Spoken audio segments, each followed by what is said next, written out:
हम वानरों की संतान नहीं है, मानव बनाए थे ब्रह्मा जी ने, उन्हीं की संतान है हम। तब मैत्रेय मुनि कहते हैं कि तुमको सृष्टि हुई कैसे ये बाद में बताऊंगा, पहले ये बताता हूं सृष्टि नष्ट कैसे होती है, प्रलय कैसे आता है। तो आज तक तो प्रलय टीवियों में देखा होगा, लेकिन भागवत में वास्तविक प्रलय बताया कि प्रलय आता कैसे है। तो सुनो,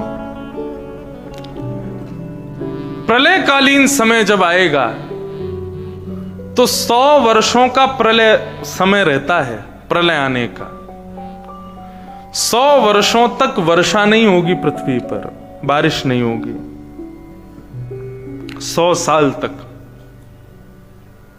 ये प्रलय का समय इसलिए भी सुनो ताकि लोग थोड़े से एनवायरनमेंट की रक्षा सुरक्षा में थोड़े से जागरूक हों, क्योंकि हमारी क्रिया ही हमारे एनवायरनमेंट को खराब करती है और उसी की वजह से ये वर्षा ऋतु चक्र सब बिगड़ जाता है। अब होली आने वाली है और लगभग सर्दी जा रही है, नहीं तो कई समय पे हमने ऐसा भी देखा होली पर भी ठंड लगती थी, थोड़ा ठंडा रहता था मौसम। ये ऋतु चक्र हमने बिगाड़ दिया है, इसीलिए धीरे धीरे ऋतुएं कम होती जा रही हैं, गर्मी बढ़ती जा रही है। ग्लोबल वार्मिंग सबसे ज्यादा हमारे इस पूरे पृथ्वी के लिए हम कितने हानिकारक बनते जा रहे हैं। प्रलय जब आएगा तो 100 साल तक बारिश नहीं होगी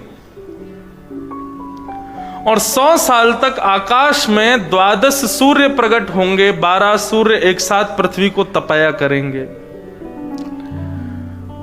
उन 12 सूर्यों के तपन से, अच्छा सूर्य 12 नहीं होंगे, सूर्य तो एक ही होगा, लेकिन एक सूर्य में 12 सूर्य के समान तेज आ जाएगा। उसके तेज की वजह से पृथ्वी लगभग पिघलने लग जाएगी, सारा जल पृथ्वी का उड़ जाएगा आकाश में, लोग आपस में जलने लगेंगे, एक दूसरे को काटने खाने पीने लगेंगे, इस प्रकार से पृथ्वी का हाल हो जाएगा। इतना ही नहीं, दूसरा हाल क्या होगा? पृथ्वी है शेषनाग के सिर के ऊपर, तो शेषनाग अपने हजारों फणों से आग के गोले फेंकेंगे इस पृथ्वी पर। सोचो क्या होगा हमारा। 100 वर्ष बाद की पृथ्वी बताई गई कि वो कैसी हो जाएगी, जैसे जलता हुआ कोयला, जैसे कोयला जला हुआ लाल लाल दिखाई देता है ना, ऐसी पृथ्वी हो जाएगी। इस प्रकार जब पूरी पृथ्वी जल जाएगी, पूरी पृथ्वी कोयले के समान राख जैसी हो जाएगी, राख नहीं होगी अभी, केवल जलती हुई एक अंगार की तरह होगी।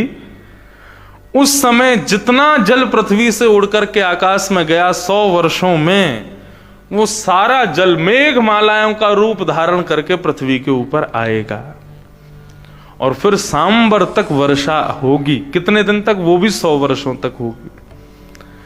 और एक बूंद कैसी होगी? एक बूंद हाथी के पैर के समान होगी उस सांबर तक मेघ की। स्थिति क्या हो जाएगी पृथ्वी की? 100 साल तक तो जलाई गई और फिर 100 साल के बाद 100 साल तक उस पर पानी गिरा जाएगा, तो पृथ्वी पूरी राख बन करके बह जाएगी। तब भगवान क्या करेंगे? तब भगवान अपना मुख खोल करके इस पृथ्वी के साथ साथ 14 भुवनों को अपने गर्भ में धारण कर लेंगे, अपने भीतर उसको ले लेंगे और अपने गर्भ में धारण करके फिर ठाकुर जी नेत्र बंद करके और शयन करेंगे। ठाकुर जी सो जाएंगे। ये ठाकुर जी का एक दिन पूरा होगा ऐसे। ठाकुर जी जैसे ही शयन करेंगे, शयन करने के बाद सबका प्रलय हो चुका होगा। केवल वेदों का प्रलय नहीं होता, शब्दों का प्रलय नहीं होता, अक्षरों का प्रलय नहीं होता। ये शब्द और अक्षर, ये वेद आपस में प्रकट होकर के इस भूमंडल में गुंजायमान होकर के भगवान की स्तुति गाएंगे। जय जय जय जाम जित दोष ग्रवीत गुणात्मसि यदात्मना समवरुस्त समस्त भगन। वेद भगवान की स्तुति करेंगे और उस स्तुति को सुनकर के नारायण अपने नेत्र खोलेंगे और नेत्र खोलने के बाद उठ करके बैठ जाएंगे। पृथ्वी कैसे होगी, सृष्टि कैसे हो रही है ये बता रहे हैं। अभी प्रलय सुन लिया, तो उठ करके भगवान बैठ जाएंगे। अब बैठ करके भगवान फिर क्या करते हैं, चारों तरफ देखते हैं, कोई नहीं होता, अकेले भगवान। तब भगवान मन में विचार करते हैं, बहुत बोरियत हो रही है, मन नहीं लग रहा, क्या करें। एको हम बहुश्याम, मैं एक अकेला हूं, मैं बहुत होना चाहता हूं। तब नाभि से एक कमल प्रकट होता है भगवान के सोचते ही, और उस कमल के ऊपर ब्रह्मा जी प्रकट हो जाते हैं। ब्रह्मा जी खोजते हैं, क्या करूं क्या करूं क्या करूं। तब उनको चारों तरफ जल होता है, उस जल से तप तप तप तप तप ये ध्वनि उनके कानों में पड़ती है। तब वो सुनते हैं कि मैं तप करूं, किसका तप करूं। निर्गुण निराकार ब्रह्म का तप करना शुरू करते हैं। जैसे ही तप करने के लिए बैठते हैं तो भगवान कहते हैं, भैया तप मत करो, ये भजन तप आदि ये सब करने की बात बाद में, पहले कर्म करो। ब्रह्मा जी बोले, मैं क्या करूं, मुझे आज्ञा कीजिए। बोले, सृष्टि बनाओ, पृथ्वी बनाओ, और कर्म करने वाला, मेरा भजन करने वाला मानव बनाओ, जीव बनाओ। तब ब्रह्मा जी सृष्टि करना प्रारंभ करते हैं। तो पृथ्वी बनाते हैं, और पृथ्वी पर सबसे पहले बनाते हैं उद्भिद। उद्भिद यानी कि जमीन फाड़ करके पैदा होने वाले जीव जंतु, यानी कि पेड़ पौधे आदि, इन सबको बनाते हैं। कर्म तो करते हैं, भजन नहीं करते। तो उद्भिद के बाद बनाते हैं फिर अंडज, अंडे से पैदा होने वाले। लोग पूछते हैं, मुर्गी पहले आई कि अंडा?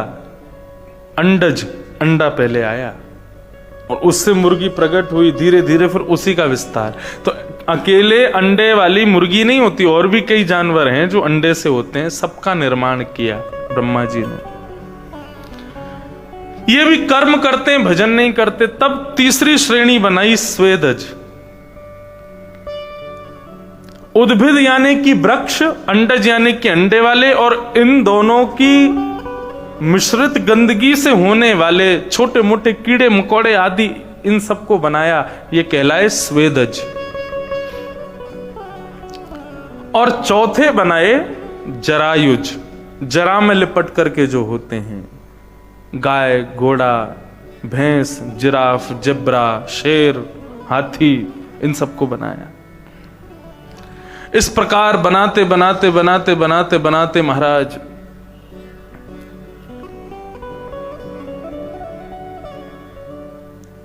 83,99,999 योनियां बना दी ब्रह्मा जी ने।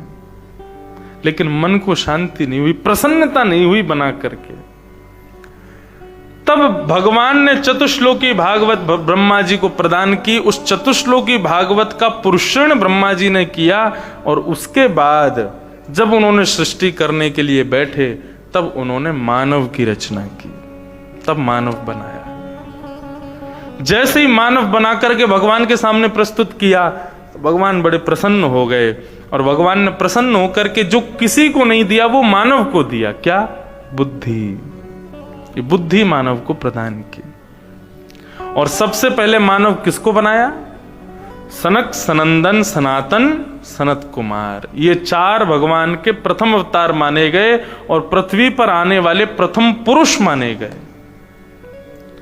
हम वानरों की संतान नहीं है, मानव बनाए थे ब्रह्मा जी ने, उन्हीं की संतान है हम।